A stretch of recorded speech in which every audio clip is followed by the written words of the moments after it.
So I started keeping a productivity journal. I didn't know that was a thing. I still don't know if it's a thing, but I named it that. It's a productivity journal. And I got this leather book. It was a gift from somebody for Christmas. Really very fancy. That's what gave me the idea in the first place. Like, I need to use this book. It's so cool looking.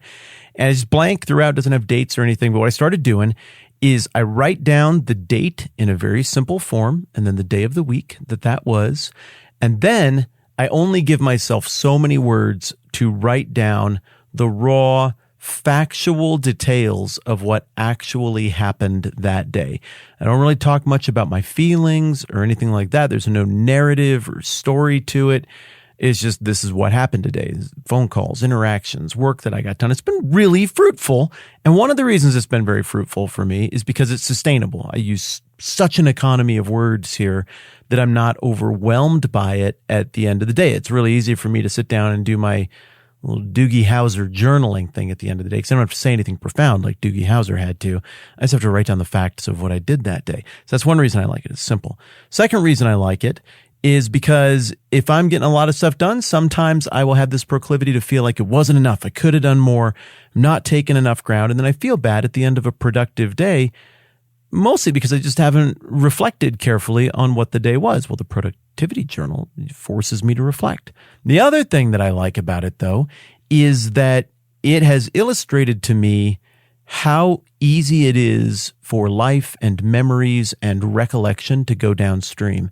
It feels like I remember everything from this last week, but I don't. And here's how I know. If I wait 2 days or even 3 days to fill in my little productivity journal because I just forget or something, it's really hard to fill in yesterday's events with the usual level of accuracy that I've come to expect in doing this. And if I go back 2 days, it's way harder. I have to start going into my text messages and using documentation to try to cobble it back together. I have a pretty good memory, I think, but that's just how fast recollection goes downstream. Well, here's the point. In the book of Nehemiah, there is a theme that is very subtle. And, now I've got it all teed up and everything for you so you can guess where this is going. But if before the last 3 minutes, I've been like, all right, what's the theme of Nehemiah? And you just had to yell it and you're sweaty, disgusting unitard while you're there working out in the morning, listening to this podcast, what would you have shrieked? You probably would have shrieked something about building the walls or the trowel and the sword. And I think those would be very good. Knowing where you fit in the big story, the narrative, the plan, leadership, maybe something like that. But I think one of the subtle, way underrated themes of Nehemiah that, I haven't really talked about it that much, is this idea of remembrance. You remember how Nehemiah 5 ends? It's all this stuff about how Nehemiah is feeling internally and how he's handled his business and he hasn't taken anything for himself and how he's been generous with all the things that theoretically have been heaped upon him financially. What does he say in Nehemiah 5:19? Remember me with favor, O my God, for all I have done for these people. We're not quite there yet, but getting toward the end of chapter 6, we get the same refrain, but directed the other way. Remember Tobiah and Sanballat, O my God, because of what they have done. Remember also the prophetess Noadiah and the rest of the prophets who've been trying to intimidate me. And we're going to get more of this remembrance stuff as we go forward. In fact, it ends on a note of remember me. Why is everybody getting so mad when other people come in? They're like, we're a part of your thing. Well, because you're trying to mess with the memory. You're trying to muck around with it and make it all murky and sloppy when we know who the descendants of this promise are. Admittedly, that's a different time, a different era that we're looking at there. Our concerns are going to be very different today, but it was very important to Ezra and Nehemiah to retain memory, to give this clear and ordered account of who did what, who demonstrated courage, who demonstrated cowardice. What is chapter 3 all about in Nehemiah, if not remembrance? You remember Nehemiah 3? Remember what that one was? That's the one where we just get the build montage and we sort of powered through the whole thing in like 2 episodes because what more is there to do with it other than remember that this guy who had this job rebuilt this part of the wall and Steve and Cheryl rebuilt the dung gate, and all of the other stuff. What the text is going for there is a public proclamation of these people's contributions when it cost them something so that it will be remembered. And in chapter 6, what we've been seeing so far is the enemies of Nehemiah are goofing around with memory. They're playing games with it to try to get ahead. Nehemiah is trying to stand by the facts, keep a productivity journal, be like, this is exactly what happened and who did what. This is what I did here. And he's content to just say, justice is mine, saith the Lord. Vengeance is mine, saith the Lord God. You remember this. You sort all of this stuff out. His enemies are playing a very different game. So they come 4 times and discreetly try to get Nehemiah to come out and presumably either kill him or enter into some kind of goofy compromise. We've read it, but I'll just read it again because it's interesting. When the word came to Sanballat, Tobiah, Geshem the Arab, and the rest of our enemies that I had rebuilt the wall and not a gap was left in it, though up to that time I had not set the doors and the gates, Sanballat and Geshem sent me this message. Come, let's meet together in one of the villages on the plain of Ono. But they were scheming to harm me. So I sent messengers to them with this reply. I'm carrying on a great project and cannot go down. Why should the work stop while I leave it to go down to you? 4 times they sent me the same message, and each time I gave them the same answer. They're doing sneaky, not rememberable things. He's doing public, rememberable things. 100 years after the fact, nobody's going to know exactly what was said behind closed doors. They're only going to see the outcome and the big public actions. Nehemiah is doing everything in the light, all of it.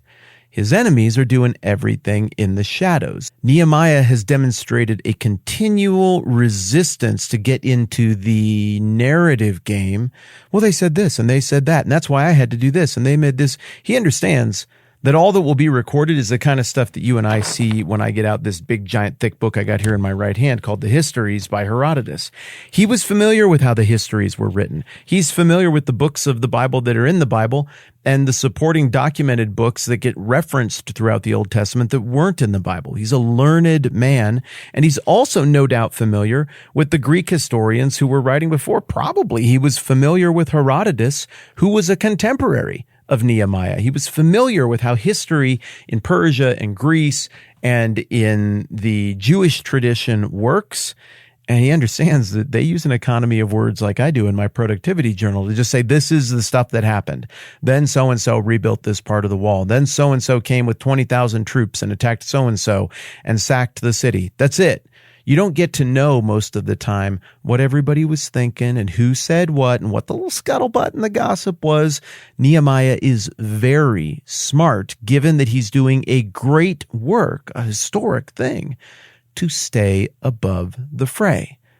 Now, how many times have you and I got suckered into, roped into, duped into doing things that look really bad and stupid from a big 10,000-foot view, but in the muck and mud of the gossip and the scuttlebutt and the buzz and the taking of sides seemed very defensible if you can just give me 4 hours to explain it at Applebee's over about 80 ounces of margaritas. Nehemiah is smarter than me. Nehemiah is wiser than me. He's not getting suckered into those traps as I have been suckered into, and maybe I've done some suckering myself.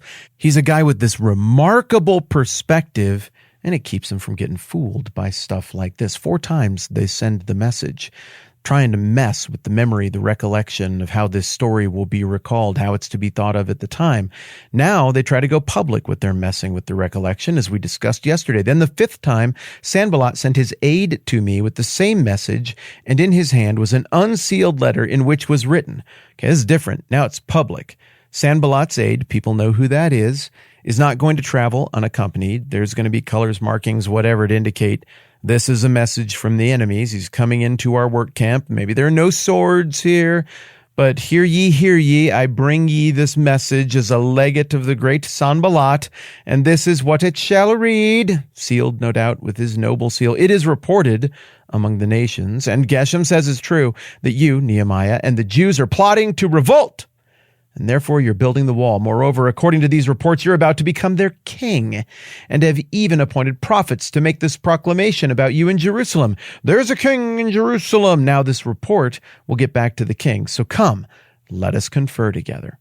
You see, people were going to get to hear the content of that letter. It's now out there that this accusation has been made. And in a way, implicitly, what's going on here is that the bad guys are like, hey, we tried to do this the nice way, the easy way, the discreet way, but you wouldn't have it. And so now we're going to have to officialize this with some paperwork and some official heralds.